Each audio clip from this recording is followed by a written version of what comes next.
Hello बच्चों, स्वागत है आपका अपने चैनल तैयारी जीत में। आज हम देखने वाले हैं अभ्यास प्रश्न पत्र 2023-24 में जो आपको यहाँ पर मिले हुए हैं प्रैक्टिस पेपर कक्षा 9वीं के सेट।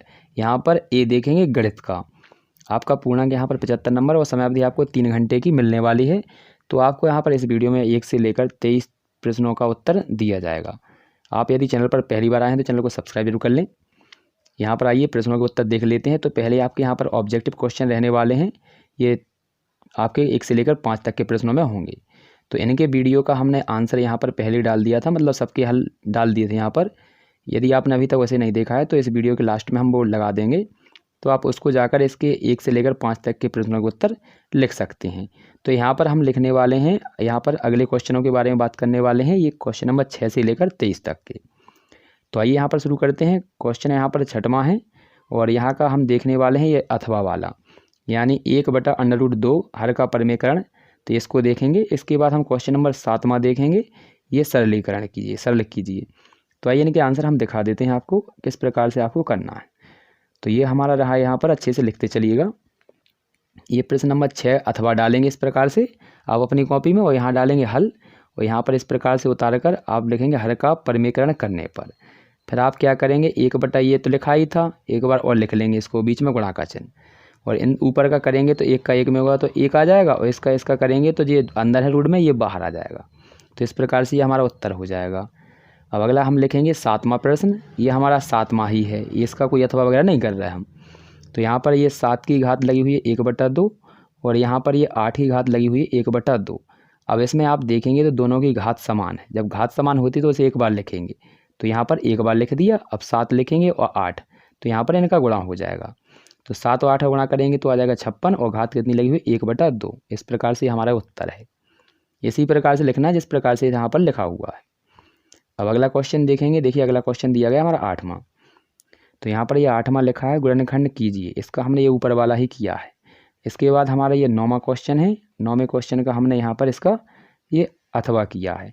तो अथवा लिखेंगे, जैसे 9 का हम अथवा कर रहे हैं तो 9 का अथवा लिखेंगे। तो देखिए किस प्रकार से आपको लिखना है कॉपी में। इसी प्रकार से जिस प्रकार से हमने यहाँ पर आपको दिखा रहे हैं, केवल इसी प्रकार से आपको कॉपी में लिखना है। तो ये हमारा 8वां क्वेश्चन है, इसमें गुणनखंड करने हैं। तो इस प्रकार से हमने लिखा सवाल। अब इसमें से देखिए 2-2 के पेयर बनाने हैं। इसमें से कॉमन क्या आ रहा है आपका, इसको देखना है। तो यहाँ पर x की पावर 2 है, तो यहाँ भी x की पावर हमें 2 ही लेंगे। तो ये x की पावर 2 ले लेंगे यहाँ से, तो केवल एक x यहाँ बचेगा। यहाँ से ये पूरा कट जाएगा तो केवल 2 बचेगा, तो ये आ जाएगा। इसमें से कॉमन कुछ नहीं तो माइनस का 1 लेंगे। इस प्रकार से हमारा x और 2 बचेंगे, तो ये आ जाएगा। ये दोनों में सेम टू सेम है, इसलिए एक बार लिख लेंगे। अब यहाँ पर ये बचा हुआ, तो इस प्रकार से आपको लिख लेना है। इसके बाद हमारा क्वेश्चन है अगला 9वां। तो ये दिया है 9 का अथवा, तो इसको लिख लीजिए अच्छे से। तो अथवा लिखा है, यहाँ पर लिखा है देखिए, कार्तीय तल के ये अक्ष 4 भागों में विभाजित किया जाता है, ठीक है, और इन्हें क्या हो जाएगा आपका चतुर्थांश कहा जाता है। तो यहाँ पर ये लिख लीजिएगा। इसके बाद हमारा अगला दिया है देखिए क्वेश्चन 10वां। तो 10वां हम यहाँ पर क्वेश्चन देख लेते हैं क्या दिया है। ये रहा क्वेश्चन नंबर 10वां। तो देखिए क्वेश्चन नंबर 10वां ये है और ये दिया है। तो हमने इसका 10वें का अथवा किया है। इसमें आपको दिए हैं ये 2 पॉइंट, इसमें पूछी है भुज और कोटि। तो ध्यान रखना, भुज मतलब होता है x का मान, कोटि मतलब होता है y का मान। तो इसमें देखेंगे जो पहला होता है वो x और दूसरा होता है y, क्योंकि आप ABCD जानते हैं। तो पहला जो आता है वो पहले क्या आता है x, फिर क्या आता है y। तो इसी प्रकार से लिखना है। तो देखिए ये रहा आंसर। तो ये क्वेश्चन नंबर 10वें का आंसर है यहाँ पर। तो अच्छे से लिख लीजिएगा, यहाँ पर लिखा हुआ है। तो आपको यहाँ पर लिखना है, पहले बिंदु लिखेंगे, फिर इसमें लिखेंगे पहला जो मान होता है वो भुज और दूसरा मान होता है कोटि। इसी प्रकार इसमें जो पहला x का मान है वो भुज है और जो दूसरा मान है वो कोटि हो जाएगी। तो इसी प्रकार से आपको कॉपी में लिखते चलना है। इसके बाद हमारा जो अगला क्वेश्चन है तो वो 11वां है। तो ये रहा क्वेश्चन नंबर 11। तो इसको लिखेंगे हम अथवा। तो ये रहा क्वेश्चन नंबर 11 का अथवा लिखेंगे। तो ये रहा क्वेश्चन नंबर 11 है, ठीक है। तो इसका अथवा देखिए क्या लिखा है। तो यहाँ पर देखिए ये हमें 2 हल लिखने हैं इसके। तो यहाँ पर क्वेश्चन नंबर 11 का देखिए ये लिखा हुआ है। क्वेश्चन देख लेते हैं, हम दिखा देते हैं आपको। तो ये क्वेश्चन नंबर 11 दिया है, इसका अथवा दिया है, आप पेपर में मिला लीजिएगा। तो यहाँ पर इस प्रकार से स्टार्ट करेंगे। आप पहले समीकरण लिखेंगे, फिर ये आपका -4 है, इस साइड जाएगा तो प्लस हो जाएगा, और ये गुणा की संख्या है तो ये बटे में आ जाएगी। यहाँ समीकरण बना देंगे। इसके बाद अब इस समीकरण में पहले हमें क्या करना है, पहले रखेंगे y का मान 0, ठीक है। तो यहाँ पर y की जगह पर कितना आ जाएगा 0, ये 0 हो जाएगा, 11/3 आ जाएगा। फिर इसी में हमें रखना है y बराबर 1। तो यहाँ पर रखेंगे आप y की जगह पर कितना 1, तो ये रखा। इसका हम गुणा कर देंगे और ये हो जाएंगे जुड़े कर कितना 15/3 इसको काट देंगे तो 5 आ जाएगा। अगला हमारा दिया गया है ये 12वां क्वेश्चन। तो 12वें क्वेश्चन में आपको क्या निकालना है, यहाँ ए का मान ज्ञात करना है। और ठीक है, तो इसको देखेंगे, हमने यहाँ पर दोनों कराए हैं। तो ये है आपका क्वेश्चन नंबर 12 है। तो ये हमारे दिए हुए हैं मान, ठीक है। ये हमारा समीकरण था, इसमें हम रखें एक्स की जगह पर रखना है 3 और वाई की जगह पर रखना है 4। तो यहाँ पर वाई की जगह पर हमने 4 रख दिए और एक्स की जगह पर 3 रख दिए। अब इसको आप हल करेंगे तो यहाँ पर देखिए 3 चौको 12 आ जाएगा, ये प्लस का साथ इस साइड आएगा तो माइनस हो जाएगा, ये 3a हो जाएगा। इनको घटा दीजिए तो कितना आ जाएगा आपका 5, बचेंगे 5 घट के, और ये गुणा के 3 ये कहाँ जाएंगे बटे में। तो इस प्रकार से ये हमारा आंसर आ जाएगा।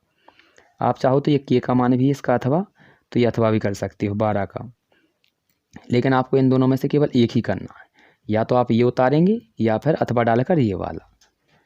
अगला क्वेश्चन देखेंगे हम। अगला क्वेश्चन दिया है 13 है। तो 13वां क्वेश्चन क्या दिया है देखिए, यहाँ पर दिखा देते हैं। तो ये हमारा 13वां क्वेश्चन है। तो यहाँ पर ये क्वेश्चन देख लीजिए अच्छे से, ये हमारा कंप्लीट करना है आपको, ठीक है। तो यहाँ पर देखिए इसको दिखा देते हैं, ये रहा। तो यहाँ पर लिखें क्वेश्चन नंबर 13 है, तो इसमें ये दिया है, ये सिद्ध करना है। और यहाँ पर ये आपको यहाँ पर लाइन बना लेनी है इस प्रकार से, और यहाँ पर लिखेंगे पहले ए बी, तो इस प्रकार से लिख के ये कंप्लीट कर लेना है आपको। अगला क्वेश्चन देखेंगे। तो अगला क्वेश्चन हमारा क्या है, तो अगला क्वेश्चन आपका यहाँ पर होने वाला है, ये हमने कर लिया है। इसके बाद हम क्वेश्चन नंबर 14 का अथवा लिखेंगे। तो अथवा में क्या लिखा हुआ है देखिए, तो ये ऋजु कोण की परिभाषा लिखनी है। तो यहाँ पर ये लिखा हुआ है, इसको लिख लीजिए। ये लिखेंगे आप, क्वेश्चन नंबर 14 है। क्वेश्चन नंबर 14 इसका अथवा लिखेंगे कोष्टक में, और यहाँ से लिखना स्टार्ट कर देंगे। ऋजु कोण वह कोण जिसका मान, यहाँ पर ये लिखा है जिसका, जहाज बना हुआ है, जिसका मान 180 डिग्री होता है ऋजु कोण कहलाता है। ये इस प्रकार से चित्र बना लेना है, एक लाइन इस प्रकार से ड्रॉ करेंगे और इस प्रकार से बना के यहाँ लिख देना है 180, ठीक है। तो हम इसका आंसर हो जाएगा। अगला क्वेश्चन देखेंगे हम 15। तो 15वां क्वेश्चन देखिए, 15वें का हम ये अथवा वाला देखने वाले हैं। तो इसका अथवा देखेंगे। तो आइए इसको स्टार्ट करते हैं। तो देखिए ये रहा क्वेश्चन नंबर 15 है। तो अथवा का कर रहे हैं हम, तो यहाँ पर इस प्रकार से लिखना है। तो ये क्वेश्चन नंबर डालेंगे, इसके बाद हम हल डालेंगे, यहाँ लिखेंगे दिया है, तो ये जो दिया है वो लिख देंगे और सिद्ध करना है वो लिख लेंगे। इसके बाद हमारा ये चित्र बनेगा। तो ये आपको ये चित्र बना लेना है इस प्रकार से, ठीक है। त्रिभुज ABC बनाएंगे और इसमें ए से यहाँ पर लाइन खींच दी, इसे P बना देंगे। इसके बाद हमें ये त्रिभुज लेना है। तो इस त्रिभुज में आप देखेंगे, तो देखिए त्रिभुज में आपको यहाँ पर देखना है ये वाली लाइन और ये लाइन पहले से ही बराबर है, तो यहाँ पर ये लिख देंगे दिया है। इसके बाद ये लाइन देखेंगे तो ये बीच में कॉमन है, इसलिए इसे लिख देंगे उभयनिष्ठ। वो आप यहाँ पर देख रहे हैं कोण दोनों में 90 डिग्री है ना, तो ये 90 डिग्री हो जाएगा। और 3 लाइनें जब बराबर हो जाती हैं तो फिर हम यहाँ पर इन्हें लिख देते हैं, ये वाले कोण लिखकर, और ये बीच में चिन्ह बना देते हैं। ये सर्वगा का होता है। फिर हमें जो सिद्ध करना होता है वो लिख देते हैं, और यहाँ लिख देते हैं CP/CT नियम से। इसके बाद अगला देखेंगे। तो अगला क्वेश्चन क्या है आपका, तो ये क्वेश्चन हमारा 17वां है। लेकिन 17वें से पहले हमें क्या करना है, यहाँ पर 16वां करना है। तो देखिए 16वें में आपको क्या करना है, कुछ नहीं करना है। यहाँ पर लिख दीजिए आप।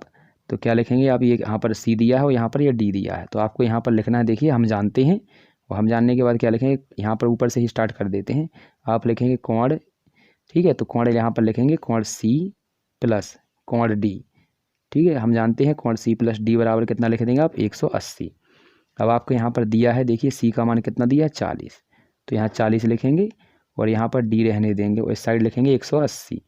अब ये आपका प्लस का 40 इस साइड जाएगा तो काय का हो जाएगा, माइनस का, ठीक है। तो ये वाला माइनस का हो जाएगा। तो 180 में से आप 40 घटा दीजिए।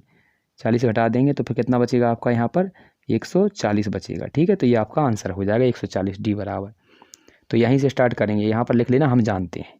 तो ये हमारा क्वेश्चन नंबर 16 का आंसर हो जाएगा, यही लिखना है केवल आपको। अब अगला देखेंगे बच्चों। तो यहाँ पर अगला देखिए क्या लिखा है जी, हमारा क्वेश्चन है अगला 17 यानी 17। तो 17 का हम यहाँ पर ये वाला लिखने वाले हैं अथवा। तो आइए इसको शुरू करते हैं। तो यहाँ पर ये दिया गया हमारा, ठीक है। तो 17 में क्या दिया है देखिए, आपका यहाँ पर 14 सेंटीमीटर व्यास वाले अर्धगोले का संपूर्ण पृष्ठीय क्षेत्रफल निकालना है। तो क्या निकालना है, संपूर्ण पृष्ठीय क्षेत्रफल। तो देखिए यहाँ पर इसको कर लेते हैं, ये रहा। तो ये हमारा यहाँ पर दिया है गोला, ठीक है। तो यहाँ पर ये दिया है गोले का संपूर्ण पृष्ठीय क्षेत्रफल। तो यहाँ पर ये दिया है व्यास, क्या दिया है, व्यास। तो व्यास दिया है, व्यास का आधा करते हैं त्रिज्या, तो ये 7 आ जाएगा। अब ये सूत्र लगा देंगे आप यहाँ पर, गोले का पृष्ठीय क्षेत्रफल, संपूर्ण पृष्ठीय क्षेत्रफल होगा 4πr², ठीक है। इतना बनाने के बाद आपको यहाँ से लिख लेना है ये वाला 4πr², इसका मान रख देंगे, यहाँ पर काट देंगे तो कितना आ जाए आपका 616। इसके बाद हम अगला देखेंगे। देखिए ये आपको हो गया है, अथवा था, इसका देखेंगे अब ये वाला हमारा, ये कौन सा क्वेश्चन है आपका, क्वेश्चन नंबर 18। तो 18 देख लेते हैं क्या दिया है। देखिए 18 में तो आपका 18 यहाँ पर दे दिया होगा, इसका लिख रहे हैं हम यहाँ पर, ठीक है। तो यहाँ पर देखिए अच्छे से, इसके बाद हम देखिए ये हमारा 19 है, तो 19 को देख लेते हैं। 19 का ये दिया गया है आपको, इसको देख लीजिए, फिर हम उसको ही बताते हैं कौन सा है। तो ये दिया है क्वेश्चन नंबर 19, यहाँ पर इसके हम आंसर देखने वाले हैं। तो ये रहा आपका, इस प्रकार से आपको पहले ऊपर लिख लेना है, ठीक है। ये 4 कॉलम बनाएंगे, 1 2 3 और 4। इतना बनाने के बाद आपको क्या करना है, इसके नीचे फिर ये आपको ऐसी लाइनें खींचनी है, ये वाली लाइनें खींचनी है जो ऐसी लिखी हुई कॉपी में, आपको केवल ये लाइन खींचनी है इस प्रकार से एक, और यहाँ पर एक इस प्रकार से लाइन खींचने के बाद फिर ये आपको लाइनें बनानी है, ठीक है। इतना कर लीजिएगा। इसके बाद हमारा जो अगला क्वेश्चन है ये सी का अथवा है, इसे नहीं कर रहे हैं हम, केवल एक ही करना है, वही हो जाएगा। इसके बाद हम 20वें क्वेश्चन का आपको यहाँ पर अथवा दिखाने वाले हैं, ये 10 वाला। तो आइए यहाँ पर देख लीजिए, ये दिया है अथवा का क्या करना है। तो इसमें अथवा में 2 दिए हैं, 2 क्वेश्चन दिए हैं इसमें। देखिए क्या लिखा है, तो पहले तो हमने कुल पृष्ठीय क्षेत्रफल निकालना, फिर आयतन, तो हम दोनों लिखेंगे। तो यहाँ पर ये लिखा हुआ है संपूर्ण पृष्ठीय क्षेत्रफल यानी कुल पृष्ठीय क्षेत्रफल, तो यहाँ लिखेंगे अर्धगोले कुल पृष्ठीय क्षेत्रफल ये होता है, इसका मान आ जाएगा ये वाला निकाल के। अब इसी का हमें आयतन निकालना है, तो ये आयतन का फॉर्मूला है, ठीक है। ये नंबर नहीं डालना है, नंबर आप वहीं पर डालेंगे जो पहला लिखा है हमने। अब यहाँ से उतार लीजिएगा, ये लिखा है 10 सेंटीमीटर, और यहाँ पर आयतन लिख देंगे। ये फॉर्मूला होता है 2/3 पाई आर क्यू। इसका मान रखने के बाद ये आपका आंसर निकाल आएगा, ठीक है। यहाँ पर ये दशमलव लगा है, इसे लगा लीजिएगा। ये आपका क्वेश्चन हो जाएगा कंप्लीट 20 का, ठीक है। तो यहाँ पर डालना है आपको क्वेश्चन नंबर इसके ऊपर। इसके बाद हमारा अगला क्वेश्चन हो जाएगा, तो ये रहा। तो क्वेश्चन नंबर ये अगला है आपका, ठीक है। ये क्वेश्चन नंबर कितना है, ये क्वेश्चन नंबर हमारा 21 का अथवा है। तो 21 के अथवा का ही हम करने वाले हैं, तो इसको देख लीजिए। और इसके बाद फिर हम करेंगे यहाँ पर 22वां, ठीक है। 22वां क्वेश्चन को करेंगे। यहाँ पर ये लिखा हुआ है चक्रीय चतुर्भुज वाला आयत होता है, तो इसको बाद में देखेंगे। तो 21 का अथवा है, तो आपने हेरू का सूत्र पढ़ा होगा, वही है।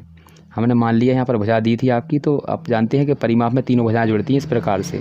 तो ये ए है, ये ए है, ये ए है, इन तीनों को जोड़ देंगे हम, तो ये आपका यहाँ पर आ जाएगा परिमाप जो 180 दिया है। अब 3 ए हो जाएंगी, तो इस प्रकार लिख दिया, ए बराबर करेंगे 3/, में, तो इस प्रकार से ए का मान निकला है 60। अब इसका अर्ध परिमाप निकालेंगे, तो अर्ध परिमाप ये पूरा दिया था, तो आधा कर देंगे, इसका 90 हो जाएगा एस का मान। इसके बाद ये सूत्र आपको याद ही होगा, जो सूत्र लगाया जाता है त्रिभुज का क्षेत्रफल का। इसके बाद हम इसमें मान रखेंगे, ठीक है। ए का, बी का और सी का मान सभी कैसे हैं, बराबर हैं, यानी 60 है। तो आपको यहाँ पर ये एस और इसमें से ये मान रख देंगे सबके, घटने के बाद इतना हो जाएगा, ये गुणा कर लेंगे, तो आपको अच्छे से लिख लेना है। इसके बाद हमारा अगला क्वेश्चन जो है, यहाँ पर देखिए, ये कुछ क्वेश्चन को करना है आपको, किसको, ये क्वेश्चन नंबर 22। तो क्वेश्चन नंबर 22 का हम ये करने वाले हैं अथवा। तो आइए यह लिखा हुआ है इसका आंसर 22 का अथवा, तो यहाँ पर लिख लीजिए अच्छे से, ठीक है। यहाँ पर अच्छे से लिख लेना है आपको पूरे कंप्लीट करके। इसके बाद अगला क्वेश्चन देखेंगे, अगर नहीं दिख रहा है देखिए जूम कर देते हैं ताकि आपको अच्छे से दिख सके। तो आपको ये पूरा लिखना है, ये वाली लाइन चाहे तो छोड़ सकते हैं, ये कोष्टक वाली। इसके बाद हमारा अगला क्वेश्चन है आपका 23वां। तो 23वें क्वेश्चन में हमें क्या करना है, देखिए यहाँ पर ये दिया गया है, इसको हमें करना है, तो हम इसका 23वां ही क्वेश्चन करेंगे, ये आंसर रहा इसका। तो अच्छे से आपको इसको लिखकर कंप्लीट कर लेना है 23 का, ठीक है। ये कुछ नहीं, यहाँ से स्टार्ट होगा आपका क्वेश्चन नंबर 23, तो यहाँ से लिखेंगे आप, इस प्रकार से पूरा आपको लिख लेना है। यदि वीडियो अच्छा लगता है तो वीडियो लाइक कर दीजिएगा। अगले वाले में हम सेट इसका बी देखने वाले हैं। तो ये हमारा कंप्लीट हो चुका है।